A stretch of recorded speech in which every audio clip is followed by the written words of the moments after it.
Join us as we unravel our deep-rooted relationship with money, from earliest memories to eureka moments and building wealth.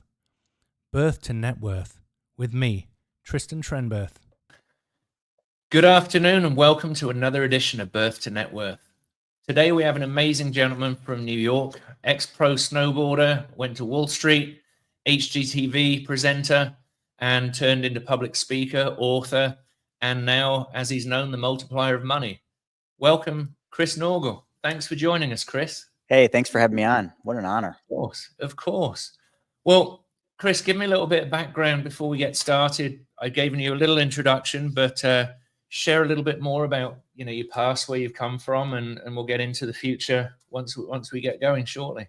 Yeah, so I grew up in a lower middle class family out in a small little town in Buffalo, New York called Lockport. And the only thing I remember about the upbringing is my mom always taught me to dream. She was really big on just kind of letting me flow, letting me do what I wanted. She couldn't really fund anything or afford to, give me anything outside just what we needed to survive. But she always allowed me to dream. And that's what allowed me to kind of get to where I'm at today and all the different things from, early on. One of my biggest things I wanted to do was be a pro snowboarder. I remember I was probably 10 years old when I got the idea. I watched a video with Craig Kelly and I just was like, I want to do that. And when I told everybody else, teachers or other family members, they said I was crazy. But when I told my mom, she's like, well, what does it take to be a pro snowboarder? What do you have to do? And I said, I got to get to the mountain. I got to snowboard. I got to practice. And she said, well, we can't really do that because, it was like an hour drive. She couldn't take me there and she couldn't afford to take me there all the time.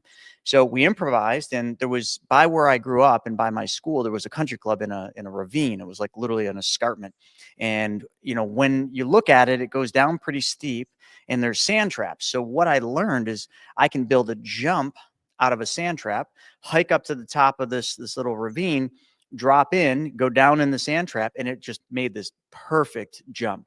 And I would watch the videos, pull out the magazines that I would study, like Snowboarder magazine, and I would have tricks every time I went there that I wanted to dial in, usually like 2 or 3 tricks. So I'd go there and I'd hike the hill, because I only had from after school, so let's call it 2:30, 2:45 until it got dark. It usually gets dark around 5. So I had a short window. So what was the hardest thing about mastering this is I got tired.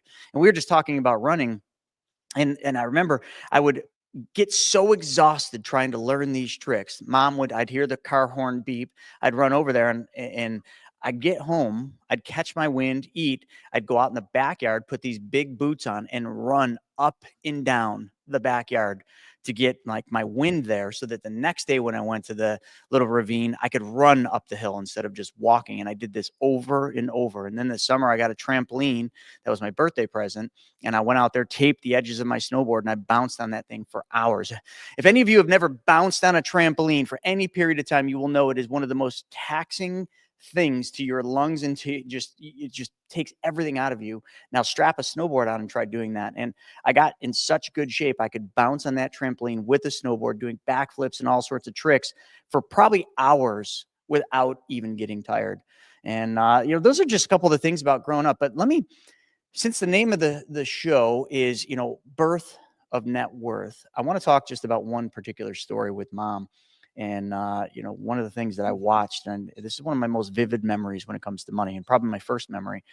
My mom, I remember we had this lawnmower. We had about an acre and a half of lawn. And to mow it, we had this riding lawnmower, but it was probably from the 70s. The thing barely ran. And it would take hours to mow the lawn. And my mom had this idea and had a magazine, a Sears Craftsman magazine. She wanted this new 12 horsepower riding mower. And she fixated on this thing. We talked about it all the time. But my mom, we'd go to the grocery store, we'd go out shopping. She'd have change. This is back when actually had pockets full of change. Her purse would always have a bunch. She'd come home and she would show me. She had this big glass, huge jar in her closet. And she would just take the change out of her purse and put it in there. And I'd watch this. And I remember vividly the sound of the change dumping in this thing. And this happened almost every day. She'd put change in it and I'd watch this thing fill up. There came one day, it was a spring day, where my mom said, hey, come here, can you help me roll this change? She dumped all the change from this thing out on the ground, and we started rolling and rolling and rolling. And lo and behold, she had roughly $800 in change that she had saved up over the course of that summer, or I'm sorry, that winter. And we went out to Sears, bought that tractor. And I remember she showed me how to use it, and I got to mow the lawn. And I fell in love with mowing lawn that summer. But it was, people listening, you're like, are you crazy? No, but when you don't have something and then all of a sudden you see the hard work, that my mom went through to get this thing, this riding lawnmower, no big deal to most of you listening, but to me, that was a monumental step. To my mom, that was a monumental step. And that's one of the most vivid memories. And I use that throughout my life, that saving mechanism. My mom got me a little box. I still have it. And if you watch my TEDx talk, it's called Rethink Money, a letter to my daughter, where I basically kind of go through teaching my daughter all the things I learned when I was a child through parables. And that story is in that TEDx, but also this little black box with a slider top that my mom got. I would go work on the farm. I'd go around shoveling driveways, mowing lawns, and I'd get a couple bucks, and I'd come home, I'd put it in that little box, and I'd close the top. And my mom held on to the box so that I wouldn't take the money and spend it. So if I needed money, I'd have to go to my mom and say, hey, Mom, I need a couple bucks for the mini bike, or a couple bucks for fuel for the go-kart, whatever it might be. And I was fixated on this KX 125. And I just wanted this thing so bad. My mom took me to the dealership. It was called Hebler's. I rode two dirt bikes, an RM and a KX 125. I settled that I love the KX. But listen, this was just like an exercise. I didn't think anything of it. I thought it was literally an impossible task for me to get this dirt bike. So after I got done riding them, I'm just expecting, to get back in the car and go home and keep dreaming about this thing. But I was so fulfilled because I got to ride it. The owner of the place, Joe Hebler, let me ride these bikes on the side. They would never do that in today's world, but back then it was allowed. But before we left, my mom said, would you like that dirt bike? And I didn't know what the heck she was talking about. And I said, yeah, of course I'd like the dirt bike. And she said, well, you've saved enough money in that little black box. Let's take it home. So that was just one of the stories that kind of came about when I was a kid. And I don't want to spend too much more time on my story. I mean, there's a lot to it, but opened my first business at 16, clothing line in my mom's basement. Took that clothing line, and then I had the next big dream at 17 to open a chain. I wanted a chain of skateboard, snowboard shops, but I wanted one store. This is 1993, if I'm going to date myself, and I needed $70,000 based on the business plan to open this shop called Fat Man Board Shops, PHAT.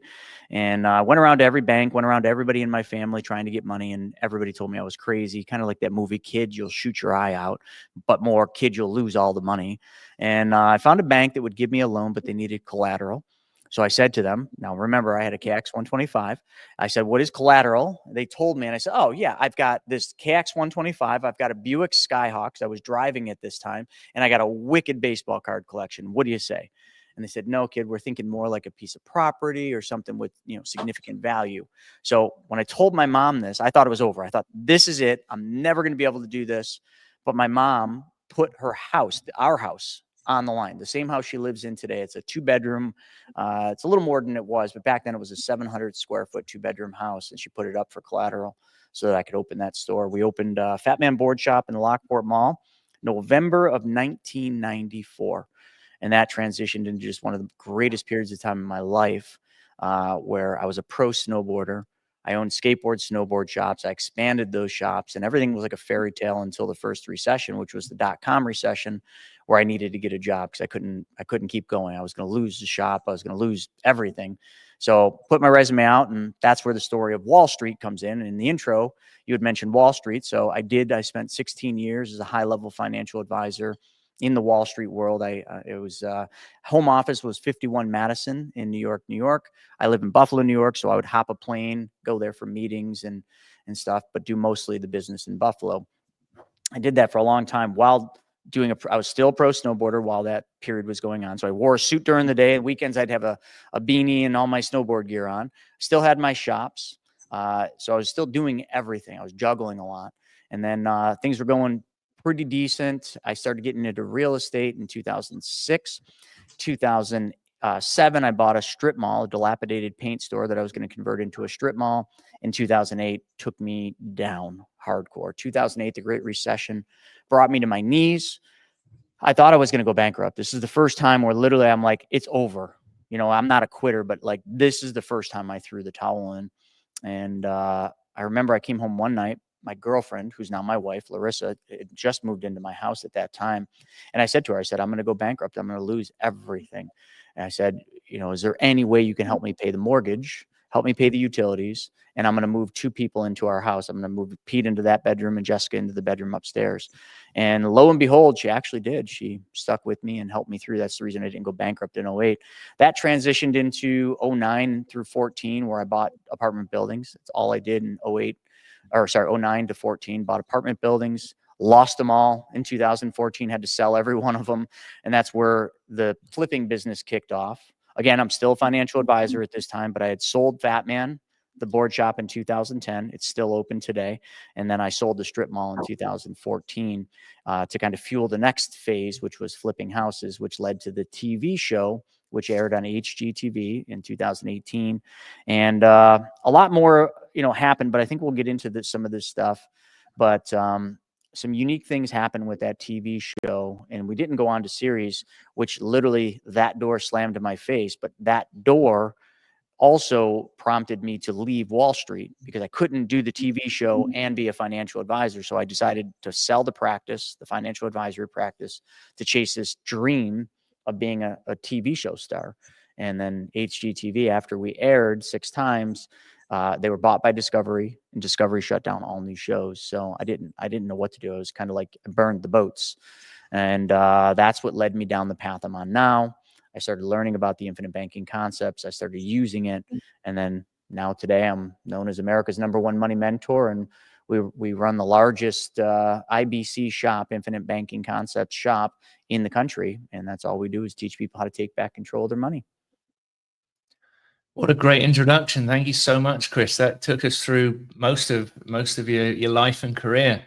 What an amazing support your mum was, and what an influence she was, in the sense that she encouraged you, where so many people. This Friday, I'm doing a TED style talk in Tempe, and the topic is your circle of influence will make or break you. The people you spend most time with are the people that are going to determine what your future is.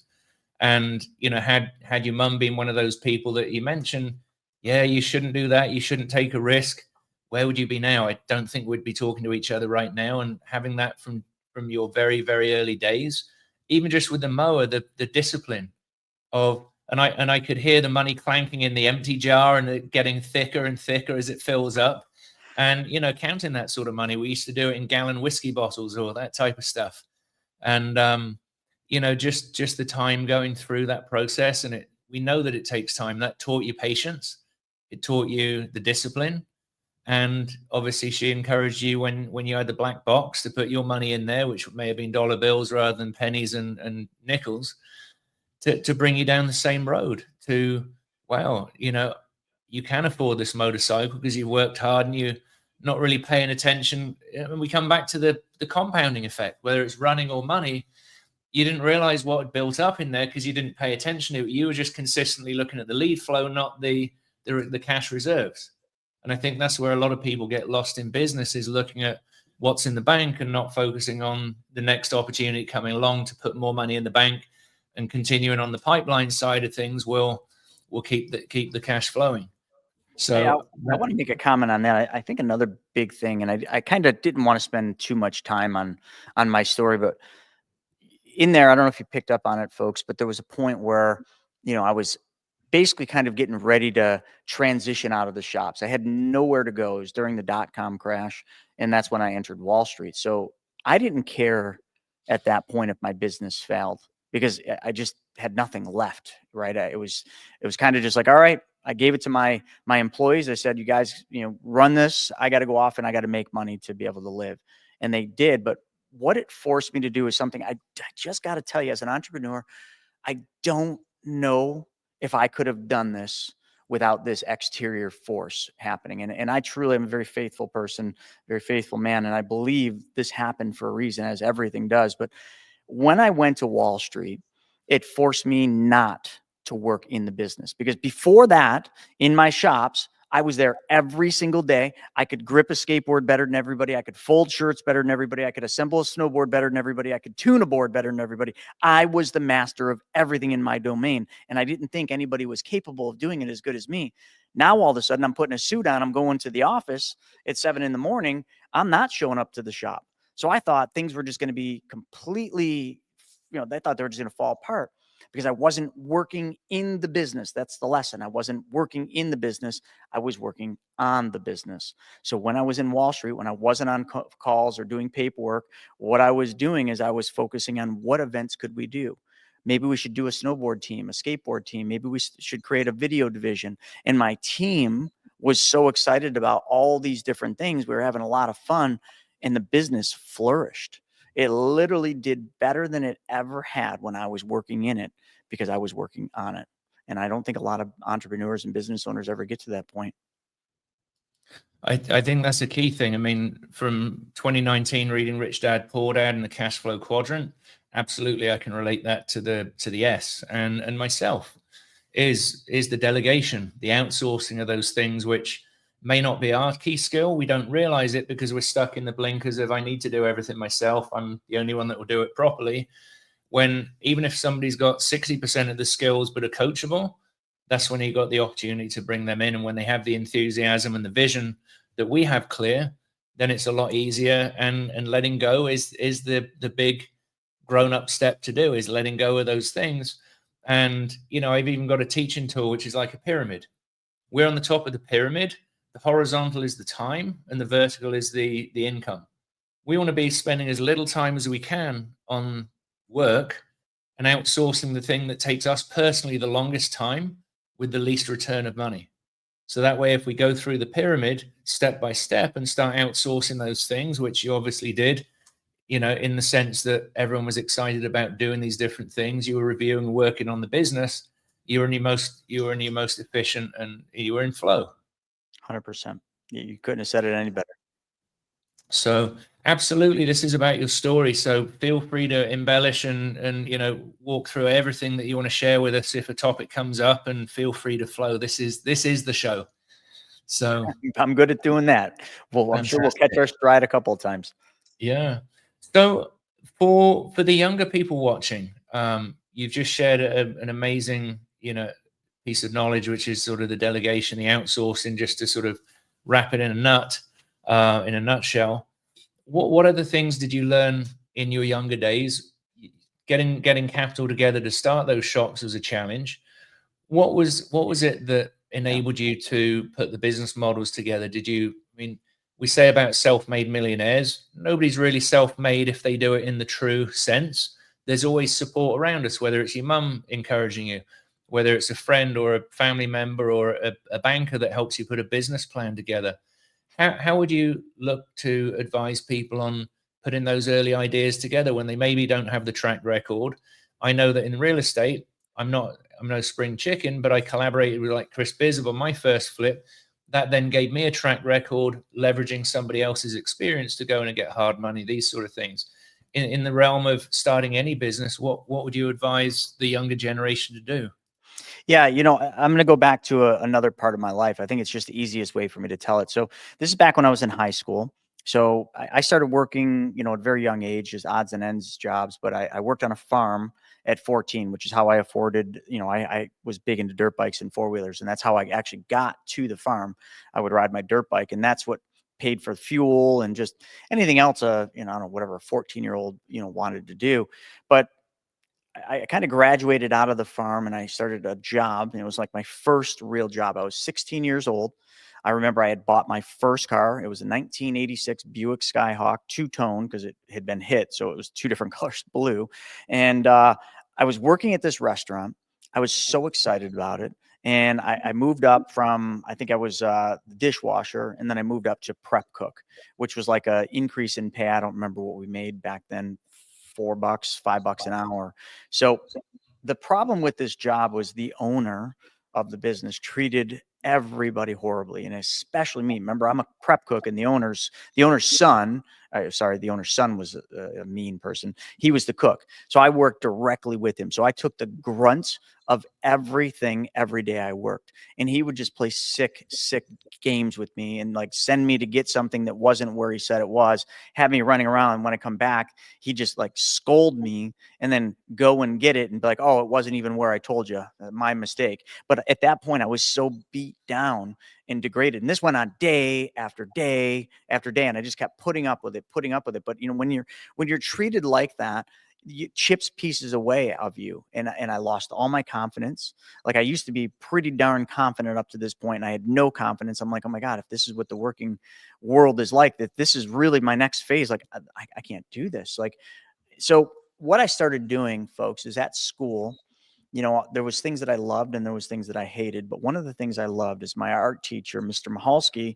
We would always draw, and it was very artistic. And I was always doodling graphics, and I was a skateboard kid. So I would draw like T-shirts with graphics on them. Like I'd be making my own shirts, but just on paper.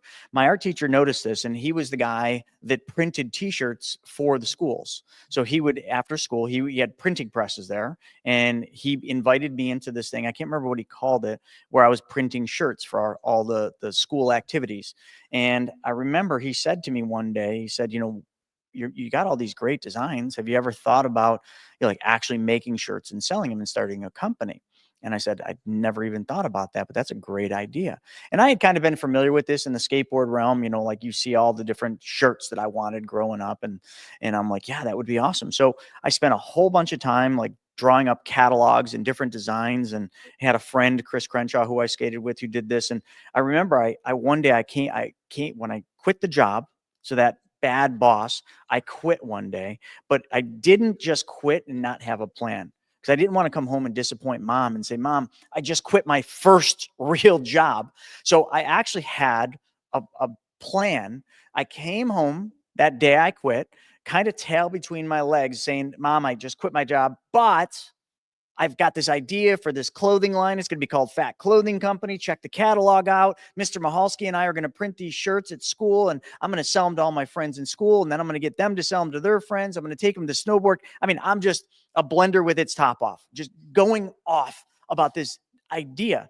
My mother saw me light up about this. And I remember she helped me go to, it was called Federal Credit Union, the credit union. I'm trying to think. Federal Credit Union, whatever it was. We went there and I got a $500 loan. My mom co-signed it, a $500 loan. I used that $500 to buy a dozen shirts and all the stuff I needed to print them. I printed those dozen long sleeve shirts. I remember I still actually have one, the graphic, the logo, everything on it. It was 2 colors, and I sold them out of my backpack, and I sold them like within a week. I took the money from the sale of them, and then I bought 2 dozen shirts, and I bought 2 different colors, and I did 2 graphics now. And then I sold all those. Then I bought 2 dozen shirts and a dozen hats. And this is how I kind of built this thing up. And I just kept taking the money and turning it over, taking the money and turning it over. I didn't need a lot of money to live. I was still living at home. My car was bought and paid for, so I had insurance and a couple other little things. But I would take whatever I needed to live. And I was a thrifty little guy too. I remember like anybody that wanted to drive in my car and go to school, they had to pitch in for gas. I know these things don't happen today, but back then this is just how it was. And that's how I paid for gas in the car. And I would take a little bit of money from the sales that I sell, the shirts that I sold, and I would use that to pay for everything. Everything else rolled into the business.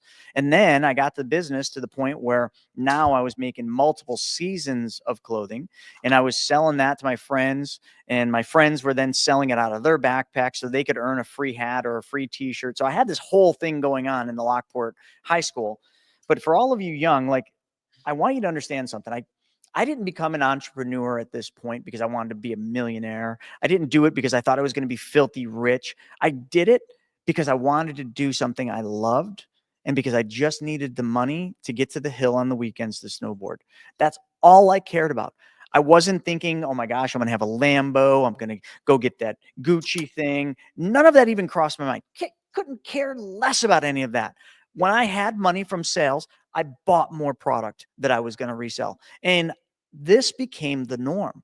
I did this, and I literally then hired 2 seamstresses. My mom was sewing some of the clothing for me, but obviously she outgrew that, and she was just making prototypes that we would test with our. I had a couple guys that skated for us, and a couple snowboarders. Remember, I'm just letting you all know, I was 16 years old when I started this company, and I was 17 when I had what I'm telling you right now going on. So we're talking about a 1-year time frame, and I was wholesaling my clothing to various shops. And how I met the shops is when I was snowboarding in these contests, there was always a sponsor of the snowboard contest, which was always a skateboard snowboard shop. So I was always wearing my gear. I would be talking to the owner because I was a really good snowboarder. So I would usually win the contest. So therefore I got to know these people, and I'd say, hey, could we set up a time maybe on the drive home or maybe the next time I'm up here where I could show you my clothing line, and maybe you guys might want to carry it in your shop. So then I would start pitching my clothing line for wholesale, and people were buying it. Now, back then, a $500 wholesale order, like that would be the shop buying $500 of clothing. That's not a lot. That's like, I don't know, dozen shirts, couple hats. That was huge for me. Like if I got a $500 check, man, I thought I struck the lotto. And I would take that 500, I would put it into the business checking account, and I would buy more goods. And I just kept doing this over and over. And I started advancing and making new things, and we were having so much fun with it. But here's where the story kind of got interesting. I went to this one shop in Canandaigua, New York, and I was on my way to a snowboarding contest. The owner of the shop's name was Tim, and I vividly remember this. I showed him my line, and this was like my best line. I had just gotten new computers that my grandpa bought me, a laser printer, and I could print really cool catalogs. And I had just spent so much time on this line, this catalog, and this is my first person I presented it to, and he placed a big order. It was like $1,500, and I literally I was on cloud 9. But I remember after he did the order, he said to me, he said, hey, Chris, do you want to go snowboarding? And I kind of looked around. There was nobody else in the shop. Like he was the only one running the shop. And it was like maybe 11 o'clock in the morning. And I'm like, yeah, I'd love to. What time's the shop close? And I already knew it closed at 5 or 6 o'clock. And he's like, no, we can go right now. I'll just close the shop. My mind couldn't handle that. I was just thinking, wait a second. You're just going to close the shop so we can go snowboarding. And it was like nothing to him. He's like, yeah, let's go ride, man. Let's get some turns. All I could focus on at that point is I needed my own shop, because here I am making all this clothing, taking it on the road, selling it to all these shops, which is taking time away from me snowboarding. And then this guy stays at his shop. Somebody brings the clothing, he buys it, he resells it, makes more than I was, and he can just close the shop and go snowboarding anytime. I need this. And that's where the idea for Fat Man Board Shop came up. And I was in college at that time. I went to a community college. I'm not like a super highly educated man. I didn't go through like Ivy League schools. I went to a community college. I'm self-taught. And you said self-made. So I'm a self-taught, self-made man, I guess is the terminology. So in college, most people go to college, they kind of have an idea what they want to do. They go, they take their curriculum, people help them, and they just have a good time. I went to school because I needed to learn things for my business. I took all the courses that were like business law, I took business math, I took economics, I took anything that had to do with business so that I could take the knowledge and I could go home and apply it in my business. And one of the classes I took, they taught us how to write business plans. And I was literally writing the business plan at that time for Fat Man Board Shops because I had this idea of a shop, right? And my teacher, Mr. Nemi. Notice how I know all these teachers' names? So you had said something earlier, everybody's self-made, but they had mentors. My mentors are all these names that I'm dropping. I mean, I'm 47 years old. I graduated in 96, but these people are so important in my journey that I remember all their names. I don't even need to think about it. It's not like I rehearsed this. But Mr. Nemi, he was this short little guy. He was like an economics teacher, but he ran the Small Business Development Center, and he invited me in and he personally mentored me. I guess that's what you'd call it today. Back then, he was just a teacher, and he helped me write that business plan, introduced me to the heads of the Small Business Development Center, and that kind of is how I got that whole thing done and was able to take a business plan. I'm 17 years old, folks. Take a business plan to banks and present this idea. Now, the problem was I was 17 years old. So a bank and all these other people, they just didn't take me serious, but they looked at the business plan and I'm like, this is actually pretty freaking good, kid. Like, tell me more. How'd you learn how to do this? And I didn't tell them, oh, my teacher, Mr. Nemi, taught me how to do this. I just said, well, I got this business. I've been doing this, and told them the story. So I might have went down a rabbit hole on that one. But the reason I said that is you said younger folks. And I just wanted to preface, I was 16 years old. I had no clue how to open a business. I had no clue how to run a business. I had no clue how to do bookkeeping. Hell, I didn't know how to do anything except for skateboard and snowboard and draw. But I found the people on the journey that taught me. In high school, I'll never forget it, accounting class. You find me one kid in high school that loves accounting class, and I'll give you $100 because you won't. But I loved accounting class. Mr. Crawley was is the teacher's name, and he taught me how to do debits and credits. So just imagine my learning curve versus just a normal kid in high school at this stage. I'm going to school, and I didn't like all classes. I sucked at some of the classes, bad, but I was brilliant in others. But I was brilliant in the classes like economics, history, because I loved history. I was very good in business law. I was great in the accounting class. Why? Because I was going there with a preset notion of I have to learn this because I'm going to go home tonight and I'm going to do this. Like, I just did this order. I sold some shirts. I needed to learn debits and credits so I can put them into a bookkeeping order. And back then, all my books were done in these giant, like, picture just a giant Excel spreadsheet. Back then, we didn't have Excel. Well, actually, Excel was probably around, but it was underground. Like, we had these giant accounting books. There was debits and there was credits, and you would figure everything out. And you'd write all your expenses and checks on one side. You'd tally them up. All your income went in on another side, and it would show you, here's your net income. Here's how much you made. And then you would do assets versus liabilities, all the things you had, all my inventory. And then I would add it all up. And then I would take all the inventory minus the people that I owed money to. And that was my equity. So I learned all these things at 17 years old in high school without a mentor, without some fancy course. They have money for any of that stuff. Every single person out there, every kid out there, I'm just going to call you kids from here if you're listening, 16, 17-year-olds, you are a kid. You can do the exact same thing I did. But you have a huge head start over me because things are much faster now. All that you need to run a business, everything you would ever need is on YouTube. The accounting courses and the accounting software, it does all of it for you. You don't even need to know what a debit and a credit is like I did. So what's everybody's excuse? Like, why are you not chasing your dream? And the only answer I can come up with is because most people out there are conforming to some preset notion that they have to do what they're told to do, or what their parents did, or what their friends do. They're conforming to somebody's failed idea, somebody's failed dream, and they're not creating their own dream. Sorry about that rant. I love that. I mean, it comes back to the circle of influence. If you're hanging around people that are holding you back, you're going to get that resistance and the lack of ability to see that future. But one of the big things that stuck out to me, Chris, was you were inspired because you had a direct application for it. There was a context for you. With the other kids at school, they didn't have anything to apply those things against. So it didn't mean anything for them in the sense they weren't trying to build a business. So they couldn't sort of see how that would impact their lives. But clearly it impacted you because you had a direct correlation between what I'm learning and how I apply that to my business and how I grow from that. So yeah, I think these things are so valuable.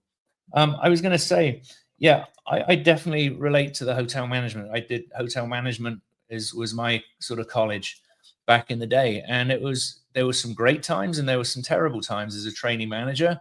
Yeah, we were the dog's bodies. We were the ones that worked all of the hours when people got sick and, little or no pay, that sort of thing.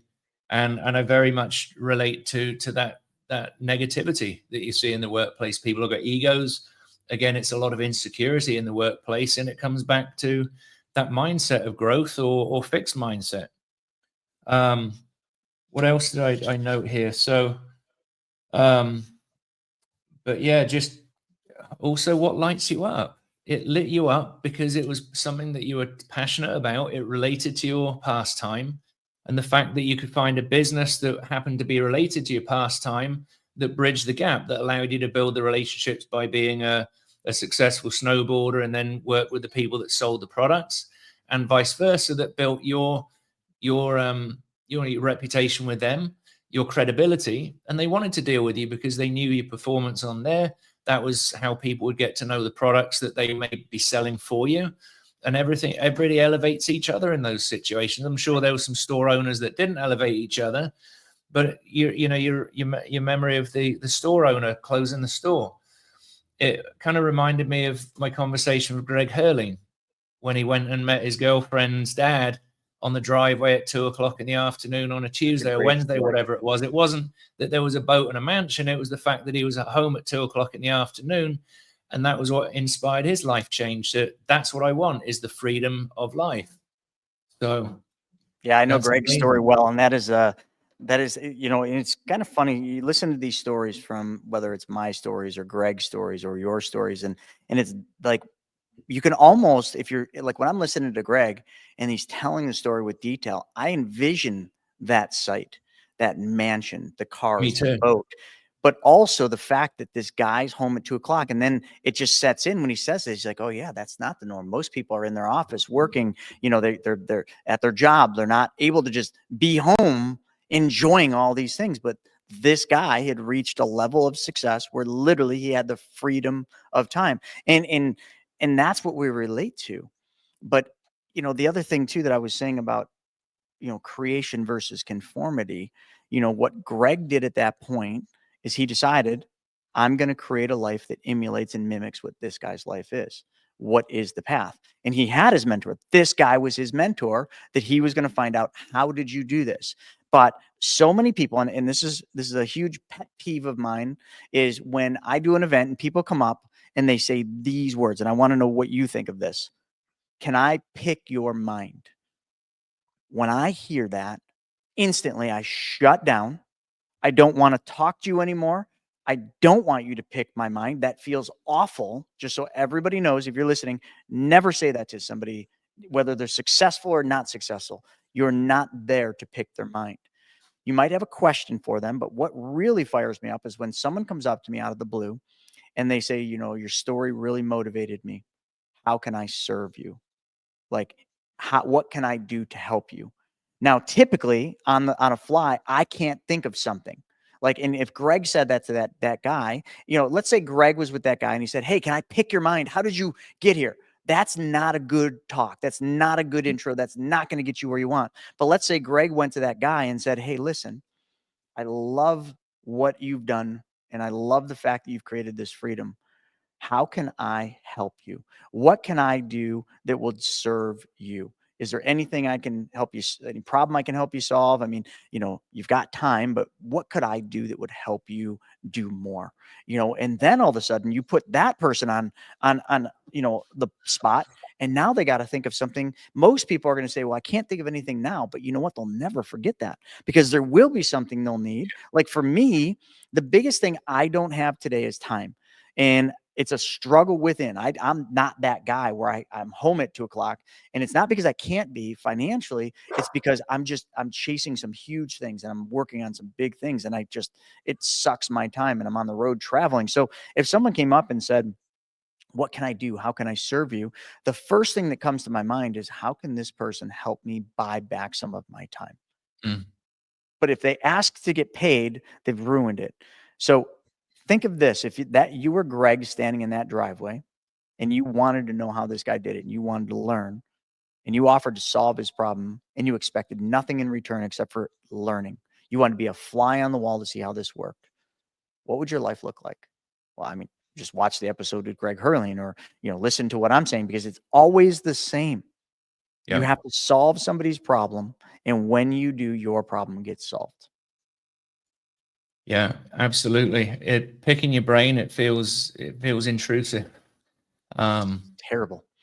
Feels like what the aliens are supposed to do. Do you know what I mean? Really? Yeah. You think of someone coming in with a thing through your ear. Oof. Yeah. Yeah. But yeah, it's kind of like, how can I bring you value? That's another very generic question people ask is, well, I'm in real estate. I buy properties. I want deals. So, you know, what is it? How can we ask somebody, how can I bring you a deal? And like I did with Chris, what kind of deal did he need? I knew kind of what he was looking for. We got to know each other very well. And I knew what deals he was looking for. So I brought him a deal and I earned while I learned, because he brought the capital and the contractors. That was the first flip that I did. That's the very best way, because I learned on the job. Fortunately, it was a position that I could make money with him, but I wasn't getting paid up front or, wholesaling the deal to him. He was gracious enough to let me work through the process and teach me along the way. I made other contributions of time and effort during the way, but I totally appreciate that. You can't just say, oh, can I pick your brain?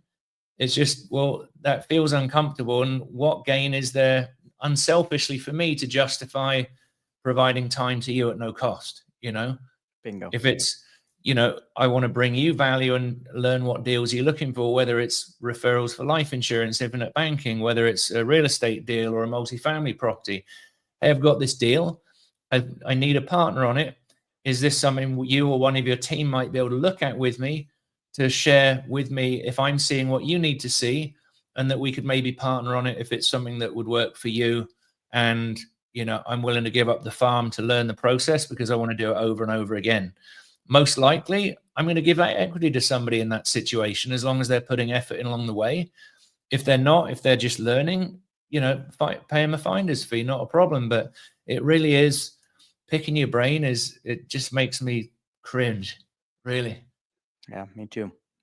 So yeah, it's definitely we're in a team sport, whether we like it or not, in life, in real estate, in equity investing. It's not just one person.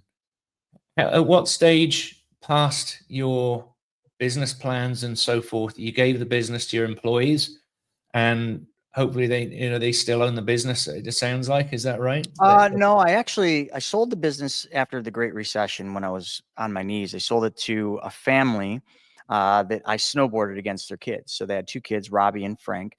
Frank was on his way to being a pro snowboarder. I was the pro, so like I got to know them well because he was like the up and coming kid, but he didn't ride for my team. And I always wanted him to ride for my team, but he was loyal to this other team, the boardroom.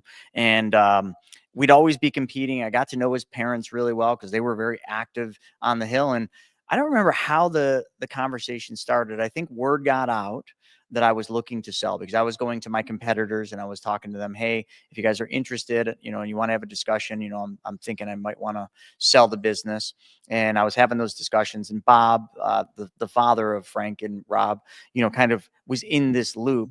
And I think him and his wife were looking for a change, and they said, we might be interested.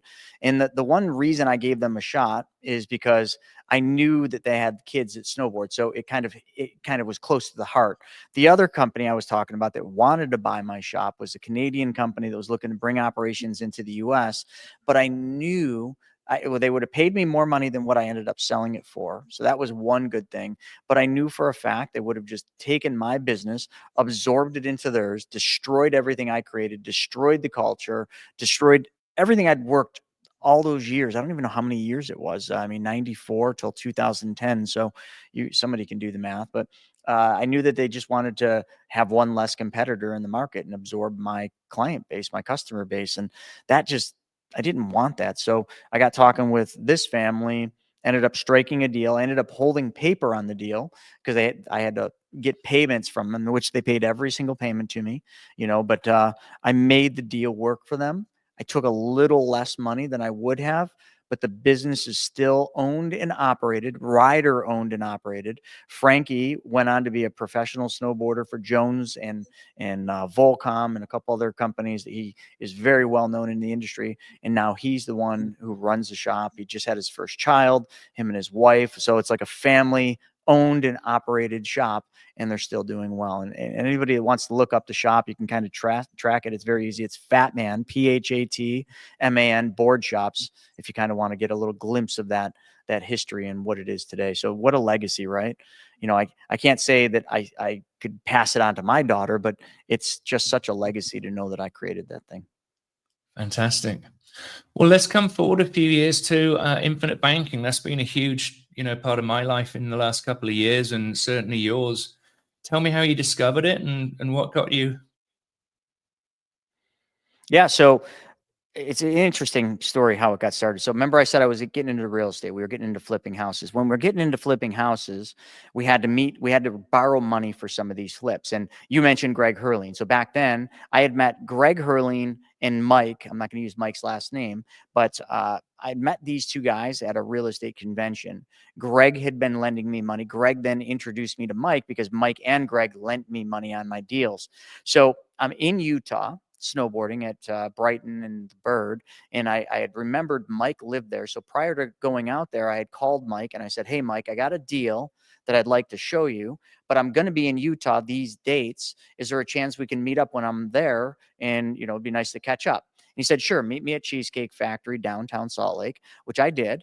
So I met him there. I showing him the deal. And then all of a sudden, I don't know what came over me. I was a financial advisor, and this is probably why I was just curious because I knew Mike was very wealthy. I just said to Mike, I said, so Mike, how do you lend all this money? And I'm thinking he's going to say, oh, self-directed IRAs because he was friends with Greg and this and that. And without a flinch, he says, I lend from my private banking system. So he said, I lend from my private banking system. Now, instantly, I'm taken off guard because I thought I knew something I didn't know. And I'm thinking to myself, holy crap. Mike has a bank? Like, I thought he was wealthy, but like now I'm like, how rich is this guy? So I say, Mike, I said, hey, after lunch, let's go over to your bank. Is it down here somewhere? And he says, no, I don't have a location and I don't actually have a bank. I just mimic what a bank does.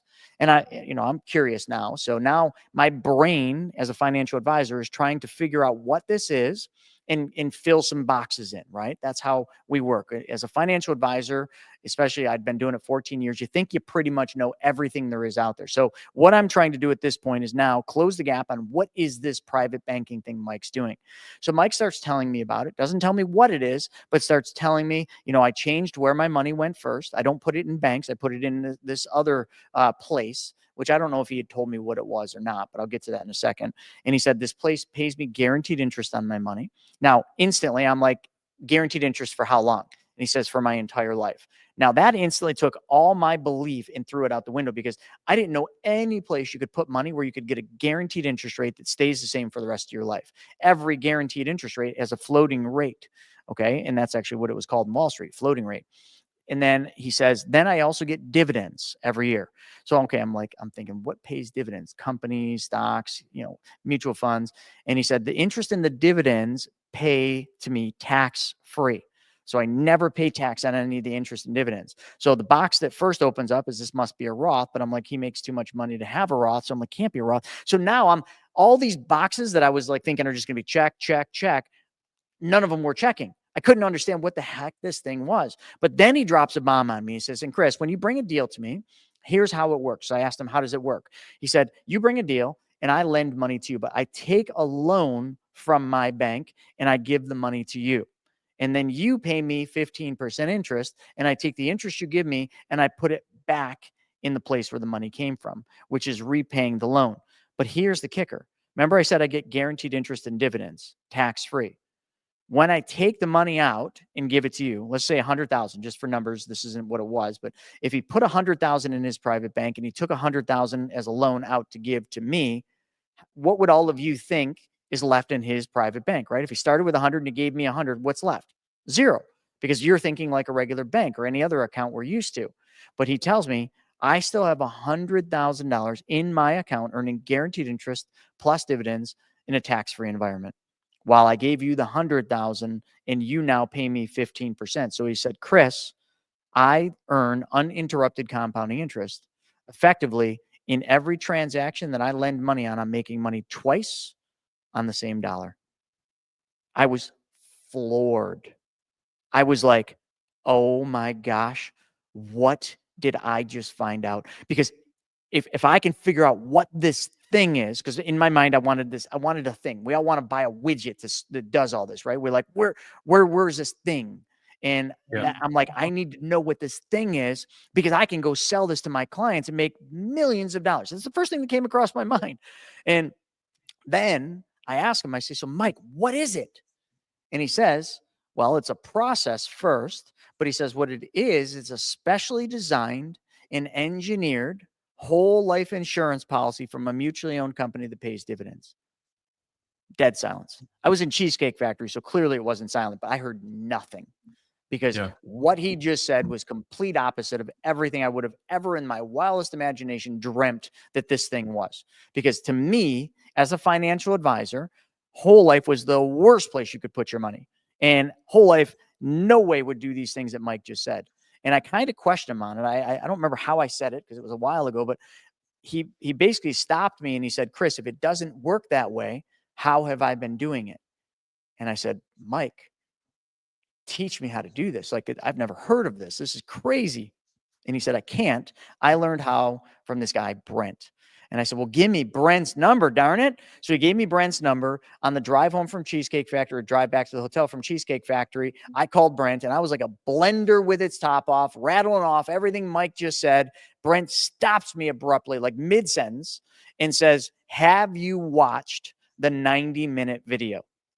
And at this point, I didn't know anything about a 90-minute video. So I'm like, no, what 90-minute video? I'm an advisor. Like, why do I need to watch a video? Like, I just need this thing that Mike just told me about.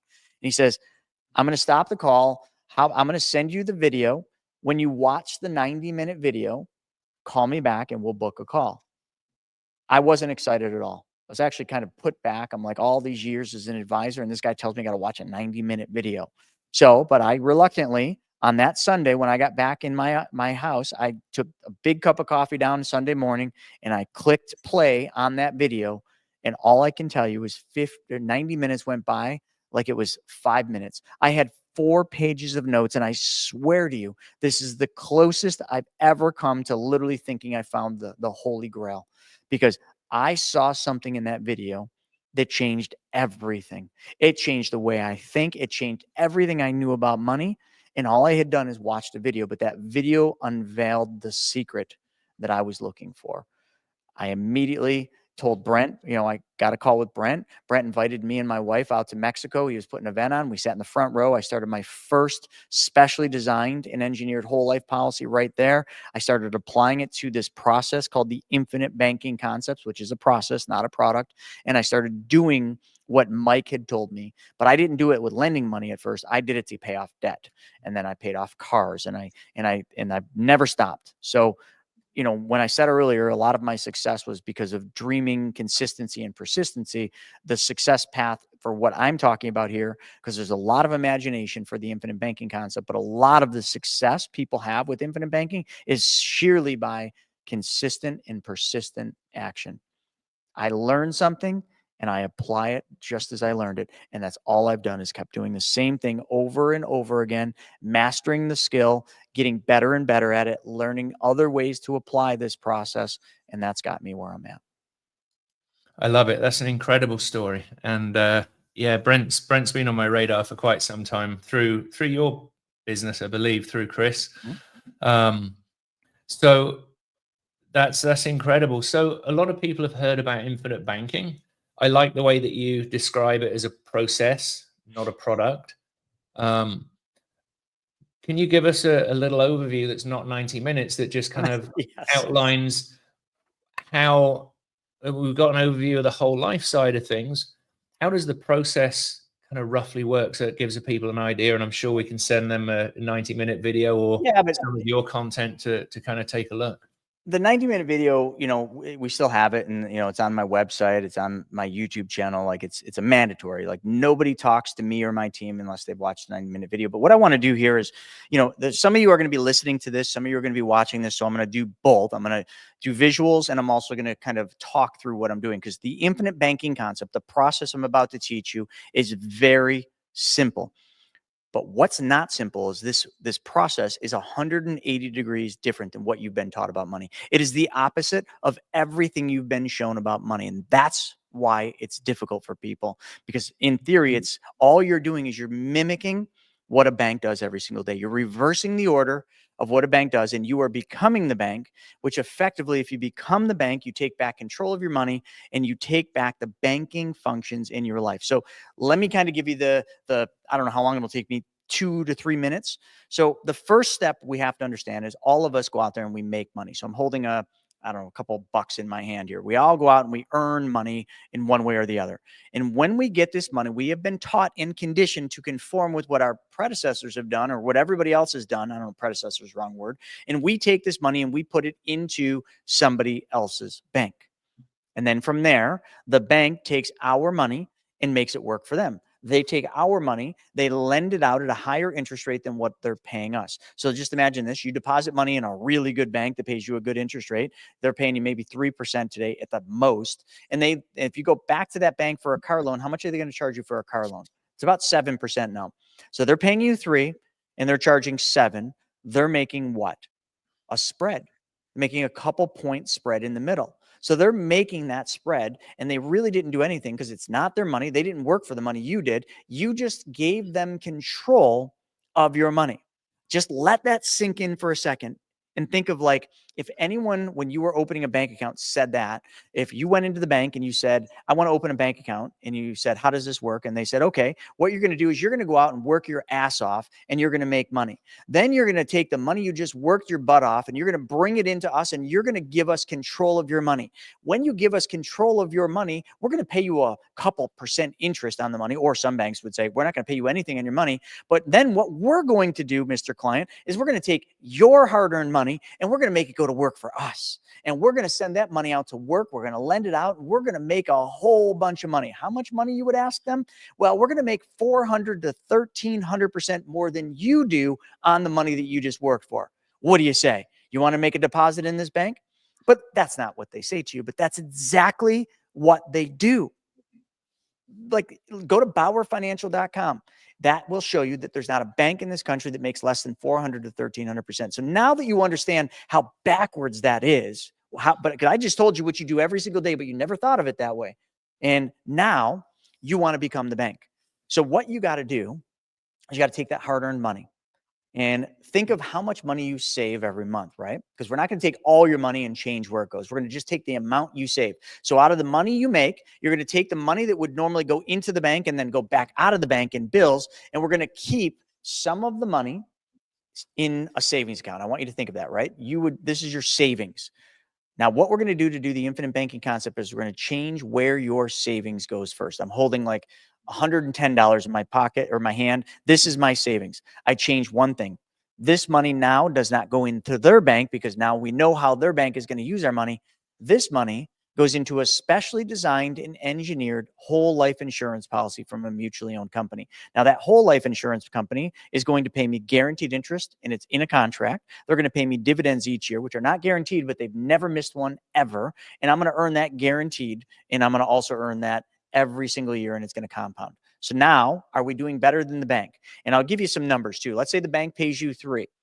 If the insurance company would pay you 6, would that be better than 3? Dumb question. I'm just making sure everybody's paying attention. So now the money's earning a higher rate of return than it would in the bank. Our money now is growing in a tax-free environment. Our money now is protected against judgments and liens in most states. And I know you guys aren't probably going to say this is important, but I can tell you this is the most important thing. If you died tomorrow, your family gets a tax-free death benefit. All of that is done just by changing where your money went first, but we're not going to stop there. Now what we've got to do is we've got to identify opportunities to make money a second time.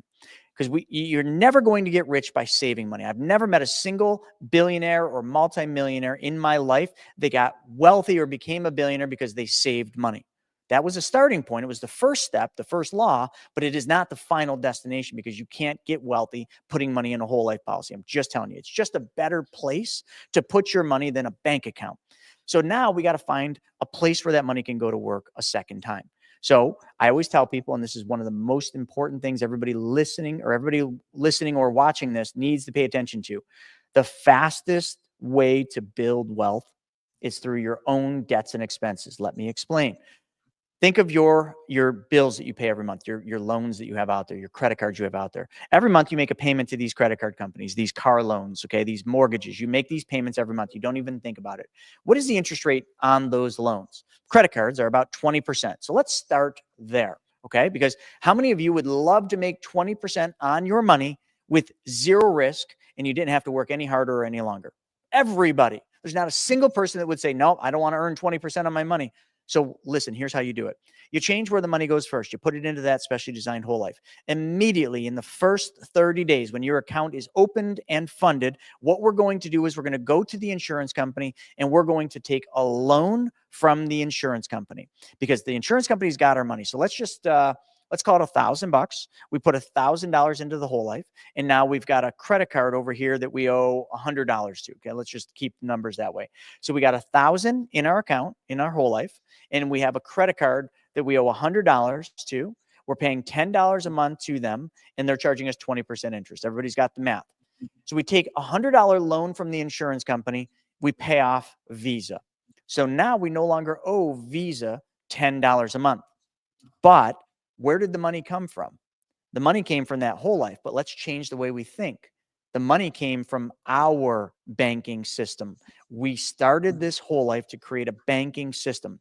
So now when we took the loan from our bank to pay off their bank, we are now not going to stop there, because every month you used to make a payment to their bank, the credit card, for $10, which was 20% interest. So what you're going to do is you are going to set up a bill pay, okay? Or you're going to write a check every single month for $10, the same amount you gave to Visa, but on the check, the name is going to be your name.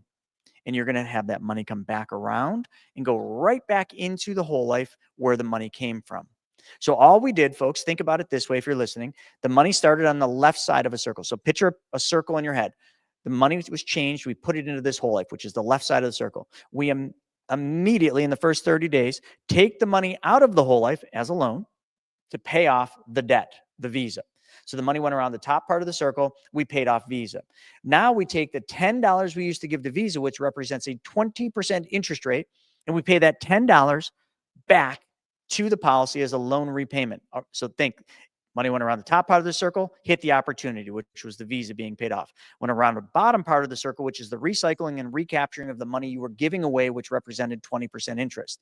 Now, how much money every month do you have in that whole life after you make a $10 loan repayment? Well, if any of you said $10, you're absolutely right. You kept control of the $10. You paid it back to yourself. But the whole time, remember, we started with 1,000. We took 100 out. Most of you would think there's 900 left in the whole life policy earning interest and dividends, but you're wrong. There's 1,000 in the whole life earning interest and dividends, like Mike said, because the $100 you took out to pay off Visa was not your money.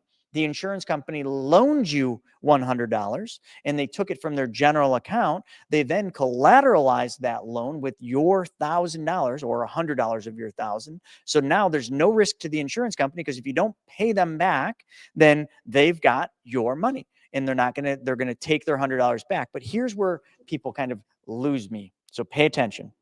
All we did is did a circle, but now all the money we were giving away is now coming back. And effectively, you're making money how many times? Well, let's go into this.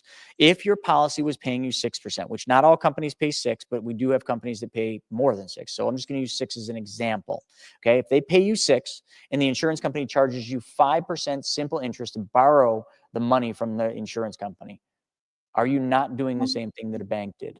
If a bank paid you 6% and charged you 4%, wouldn't you be thrilled to make a spread of 1%? You would, but that isn't how banks work. The bank would pay you 4% and charge you 6%. Okay. We're reversing the order, because now you're the bank. You're the bank and you make the spread. So let's call that the spread number one. But then you took back control of 20% interest that you were giving away to the credit card. So you effectively made money twice in this process. But it gets even better. That money that was in your account, that uninterrupted compounding interest effect on that $1,000, means next year, you don't just have $1,000. Next year, you have $1,000 plus the interest and dividends you paid earning interest. It's compounding, even though you got to use it. And you could do the math. You could say, I put 1,000 in, or I had $1,000 in cash value in the policy, and I took $1,000 out. Most people would be like, 1,000 in, 1,000 out means there's nothing left. No, you have 1,000 left in there. You borrowed $1,000 at a lower interest rate than they pay you. So you are making money on every penny, even if you're using the money. Now, I just did a credit card. Let's keep going with that. Imagine if you took money, saved it in your policy, and paid off your car loan, or bought a new car, and then made the same car payment you were making to the car finance company, but now you paid the car finance company off. You make that same car payment back to yourself, because why wouldn't you? because every car payment you pay back to your policy is money you have in your policy the next day. You lost no control of the money. You lost no access to the money. You're just applying a process. And that process is called the infinite banking concepts. And that process allows you to take back control of your money. So remember I said this is all just part of your imagination, this creation process. I just did a credit card. I did a car. Why couldn't you do this with real estate? Why couldn't you do this with stocks, bonds, mutual funds? Why couldn't you do this with business ventures? You could do this with anything and everything. And why wouldn't you when you understand the rules of banking? It's once you're enlightened, once you've seen it, you can't unsee it. That's the expression, isn't it? Yeah. And Until that's people start saying, "Oh, that's too good to be true. There's no way it could do that. There's no way it works that way." Great. I have 16,000 plus clients. That means I have 16,000 plus people that will tell you that it works exactly how we teach it. Yeah. Yeah. And the amount of money that can save people on credit card debt, like you said, from 20% to call it 6%, they're saving 14% a month, which means they're holding on to 14% or paying another debt down more quickly because they're holding on to 14% of the interest that they were paying to somebody else. And that compounds in itself the effect of that, the benefits to us. Yeah, but So- everybody's doing it the opposite way. They're giving compounding interest away to the Yeah. banks and the credit card companies. But I'm just teaching people how to like take back control of that compounding effect. And Yeah. it doesn't require everything I just said doesn't require anyone to work harder, longer, or take on any risk. It's just what you do and how you think about money. That's all it is. Nothing hard about it. Absolutely. Well, I appreciate that. That made things very simple for a lot of people that haven't seen this. I think Caleb Gilliam's book is a really great read, The And Asset. I thought that was a very good breakdown. And it touches a fair bit on life insurance, but it does take you through all of the other products that people are familiar with. And as the introduction to the end, I very much like the approach too. I think he's going to come on for us in the next few months. And yeah, I think that's awesome. So let's begin to wrap here, Chris. I know, I want to respect your time. Let's do some sort of short fire things. What sort of 3 books maybe can you recommend for people to, not necessarily infinite banking, maybe it's mindset, maybe it's infinite banking, maybe it's other things. What 3 books have been most beneficial and impactful on you? So The Richest Man in Babylon, super easy. Well, it's not an easy read, but it's a short read. Richest Man in Babylon would be book number 1. Think and Grow Rich would be book number 2. And the third I'm going to give you that I think is going to be even more impactful than any book you can read is Earl Nightingale's The Strangest Secret in the World. It's a video you can just watch on YouTube. A lot of people love watching YouTube videos. If you just listen to The Strangest Secret in the World by Earl Nightingale, you will literally understand what you need to do. But then I challenge every one of you, just like Earl will challenge you. Listen to The Strangest Secret in the World for 30 straight days, and every single day, write down one takeaway that you got from listening to it. Don't think, just write down the first thing that comes to your mind after doing it. So Richest Man in Babylon, Think and Grow Rich, and listen to Earl Nightingale's The Strangest Secret in the World, and do that 30 straight days. Fantastic. So tell me about the 3 greatest failures that you've had that have impacted your growth because you've learned from those failures, or maybe otherwise. It's failures, there's so many. That's the hard part. You can pick one. One of the biggest failures, and I think probably the one I talk about the most, is 2014. I'd made it through the Great Recession without going bankrupt. In 2009, after reading lots of Warren Buffett books and just studying his material, I started buying real estate, apartment buildings to be specific. And just think about that. Like, some of you are too young to know, but in 2009, when I started buying, real estate was off. It was down about 30 to 40% here in Buffalo. So literally, to blow people's mind if they know what I'm talking about, you could buy an apartment building for $18,000 to $20,000 a door. I bought an 8-unit for, I think it was like $75,000 or $80,000. It needed work, but I bought an 8-unit apartment building for $75,000. Just let that sink in. I did that over and over and over again from 2009 to 2014. I got up to 36 units. Just imagine that. If you're in real estate, what would have been the best time in our lifetimes to buy real estate? Right now. 2009 to 2014. Yeah. Exactly when I did it. And I bought multifamily apartment buildings. I bought them pennies on the dollar. I improved them, with my sweat equity and what money I could put into them. So what is the biggest failure? Well, I failed to understand banking. So when I bought these apartment buildings, remember I said I had that strip mall and I almost went bankrupt because I borrowed money from hard money lenders in 2008. Well, there was a bank, it's called First Niagara Bank, and a banker named Greg who helped me out of that situation. So when my wife, or my girlfriend back then, helped me pay the mortgage and do all those things, and friends moved in, that stabilized me. But then I was able to get a loan, a refinance from this bank, First Niagara Bank. And this guy, Greg, helped me do that. So literally he saved me single-handedly from bankruptcy. I still am friends with Greg. So when I found my first apartment building, who do you think I went to? I went to Greg. Yeah. And Greg asked me, and I remember he asked me, I wish he would have slapped me, but he asked me, he said, do you want to borrow in your name personally, or do you want to borrow in the company name? Because I had a company, Syndicated Development. And I said, well, which one's cheaper? And he said, well, if you borrow in your name, the rate's cheaper by about 1.5%. And I said, well, let's just do that. Now, I did that the first time, no big deal. I did that the second time.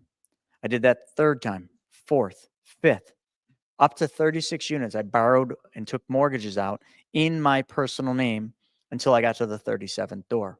And I remember bringing that door to Greg at First Niagara Bank, and he went through the whole thing, and he came back and he said, we can't approve this loan. And I said, why? And he said, because you don't fit in, basically you don't fit in the square box. Your debt to income ratio is off. I said, how can that be? I'm making more money than I was before at the financial firm. I've got all this rental income coming in. I've stabilized all these buildings. And why wouldn't I? I should be able to get this loan, no problem. He said, yes, but every time you've taken on a new mortgage, that's counted against you. We can't count all the rental income toward your actual income portion. We can only use a percentage of it. So we can't give you this mortgage. No big deal. So I just kind of said, all right, I won't buy that property. But then not long after, Greg called me up and he said, hey, I got some bad news. That line of credit that we issued you back in 2010 or whatever it was, we have to freeze that. I have to freeze your line of credit because your debt to income ratio. And I had sent them all my financials and tax returns and everything. And when you have real estate, folks, one of the beauties of real estate is you don't show as much income on your tax returns because there's all sorts of depreciation you can take. Well, that sounds great until you go to get a loan at the bank, and the bank looks at your tax returns and basically says, you're broke. But you're like, I'm not broke. Here's my income. But your tax return doesn't say that. So all these things hit ahead in 2014 when they froze my line of credit. Now, what I didn't know, what I knew, but what Greg didn't know is I used that line of credit literally to fix all these apartment buildings. So I had a bunch of units that weren't finished in this new 8-unit I just bought that I planned to use that line of credit to remodel these things until I stabilized them. Then I'd pay the line down. I no longer had the line. That spiraled. Now I didn't have that. I started getting behind on some mortgage payments because some tenants weren't paying. It's real estate, folks. It just happens. And all of a sudden, I call it the death spiral happened, and I started spiraling out of control. And then all of a sudden, I ended up having to sell by force all of those apartment buildings. So in 2014 to 15, I sold off 36 doors, and I made money, but I sold them all off, and I can't even imagine how much they'd be worth today. And I made the mistake because I just didn't pay attention. I didn't learn how banking worked, and that stripped me of all those units. Wonderful, but not, Yeah, but it was a very good learning lesson. Yeah. Yeah. So you're learning, if it had been in a business, would that have worked out differently? Yeah. So if I just, because he offered it, if I had just taken the loans out in the company's name, commercial, there would have been commercial mortgages, which are at a higher interest rate. And the reason I probably wouldn't have griped about the higher interest rate, but it was personally, I could borrow for 30-year amortizations, but in the commercial loans, they were only 20 or 25 years. So my payments were more. So I made less money if I did it that way. So obviously most people, if they don't know what they don't know, that's what they would do. They would go for the cheaper payment because it's a longer amortization schedule and a lower interest rate, instead of going with the commercial. But they would immediately hit the debt wall. And it's debt wall. You would literally get to a point where the banks will not lend you any more money. So I should have just borrowed in the commercial name, in my business name, and then personally guaranteed the loans, and I'd still be going. Great breakdown. Thank you so much. So in the next 6 to 12 months, what is it you're focusing on, and how can any viewers, bring you deals or leads or opportunities to, you know, bring to you to maybe partner with you if it's a bigger deal, or how should people approach you, and what should they approach you with, wanting to sort of get into your world? Tell us a bit about your education platform, perhaps. Yeah, so there's basically two sides to what I do. So there's BYOB, which is Be Your Own Banker. The company name is the Money Multiplier. So the 90-minute video, you can watch that at chrisnaugle.com. And then if you were interested in it, you could book a call. But there's another opportunity there is get other people to watch that video. Like teach other people how to solve their problems. I mean, everybody wants to make money twice on the same dollar. So show them the path and you will be rewarded for that. And that's the secret, right? The secret is if you give, you get. And that is absolutely that. But you don't have to give money. You can give knowledge. You can give, advice. You can tell people where to go. So that's one. But the other opportunity, and what I'm really focused on right now, I mean, BYOB is a big company. We have big operations, a lot of people. But I've got this other company called Private Money Club, which I started almost 4 years ago. Private Money Club is the first of its kind. I found a problem. It was a problem I had, and this goes right into that last story. When I sold off all that real estate, I had some money, but it was the second time I sold off all my real estate. So this would be 2018, 19. I sold off all my real estate, and I had a bunch of money, and I wanted to lend because Greg Hurling had told me before the ultimate in real estate is being the bank. So I wanted to lend money. So I tried finding borrowers to lend money to. I wanted to find people that were like me because I never defaulted or didn't make a payment on all the private loans I ever did, which was like 270 of them. So I wanted to find people like me, but I couldn't. So I kept thinking to myself, there's got to be one place, like a community, like a site that I can go to where people with money meet people that need money, like borrowers and lenders come together. It's like a dating site for money. And with all my research, I couldn't find anything like this. There was no one place that served that one common problem for two different people. Because really, if you think about it, like to make millions, if not billions of dollars, what you got to do is find a very big problem that's a problem for a lot of people. Well, I found a massive problem that is for everybody because there's only two types of people in the world: people with money and people that need money. And I figured out how to bring them together in the first of its kind, which we always like to call it the first dating site for money. It's not, you're not really dating for money, but you're going there because there's people with money, private lenders, that want to lend money on real estate deals that a borrower, somebody that needs money, has. So I created that. We have a great affiliate program that anyone can get into. So if anyone wants to solve a problem for people, in one of two problems: people need to raise money for their real estate deal, or people have money for an inheritance, or maybe they're just independently wealthy, or they just have some bucks in a self-directed IRA that they want to lend. They want to be the bank. It solves those two problems. So privatemoneyclub.com is where it is. You could inquire by going to support at Private Money Club and ask about the affiliate program. There's going to be a tab up on the site soon for affiliates. We rebuilt the entire affiliate program with our new design, but you can make 20% of any premier membership. And it's basically, premier memberships have different categories, but it's anywhere between $1,000 a year to as much as like $3,500 a year. So you could just tell people about this. We will create a link that you give them. And as soon as you give them the link, if they go to that link and sign up for it, then you get paid, because that link is tagged to you. So this is a great money-making opportunity for all of you. It's for something that everybody needs or probably wants. So just tell them, go to Private Money Club. And by the way, here's a link, and get started. But here's the other thing, folks. Private Money Club is completely free for everybody. You can go to Private Money Club, create a profile, list your deals, post your deals, lend on there. No cost at all. But you'll be limited to how many deals. Your storage will be limited. It won't be super fluid and easy to use for a free member, but for a premier member, you get all these other goodies, and it's super fast, lots of storage, and you get to be certified. So you're a certified borrower or a certified lender, which people take you more serious.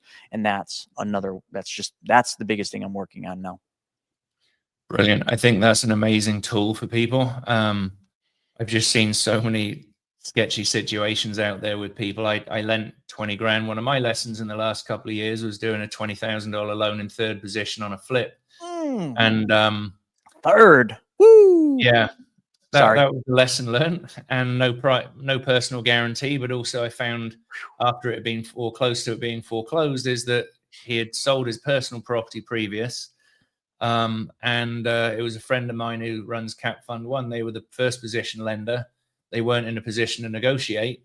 It was 2 years ago when interest rates were starting to creep back up very quickly, and it was definitely the lesson that I needed. Well, here's a good one, and I deal with this all the time when we teach people about private lending. Like all of you have probably seen the movie Talladega Nights. Remember Ricky Bobby?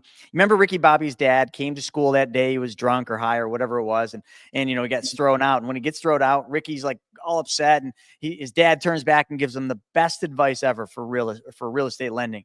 He says to Ricky, he says, "Son, if you ain't first, you're last." That's all you need to know. I love it. I love it. Well, Chris, this has been an hour of great pleasure, an hour and 20 minutes, wow, of great conversation and great learning. So thank you for joining us today. I'll sign off here in a moment. We'll just catch up before we finish, but thank you. We'll put your bio underneath the video here. People will be reaching out to you and your organization. And where's the best social media for them to follow? Because you've got a great presence on a number of platforms. I'm on all social platforms, but my YouTube channel, we do a video a day, and they're really fun to watch. So it's at the Chris Naugle. So just my name, but put the in front of it, and you can watch all my videos. And that's my give to the world. Brilliant. Thank you so much, Chris. And thank you for all joining us on Birth to Net Worth. We'll see you on the next episode.